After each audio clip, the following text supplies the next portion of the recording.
टिंडोलायार तालुका चिंबड़ की गोट मसू बुजदार में live stock की जानिब से जानवरों को लिम्पी स्किन और मुख्तलिफ बीमारियों से बचाने के लिए मुफ्त मेडिकल कैंप कायम कर दिया गया।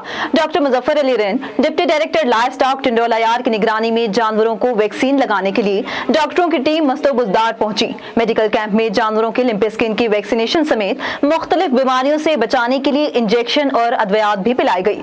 इस मौके पर डॉक्टर मुजफ्फर अली रिन ने बताया कि जिले टिंडोलायार में डॉक्टरों की टीम के साथ गरीब लोगों की खदमत करने की कोशिश कर रहे हैं। टिंडोलायार में लिम्पी स्किन समेत मुख्तलिफ बीमारियों से बचाने के लिए मुफ्त मेडिकल कैंप के सिलसिले को जारी रखा जाएगा।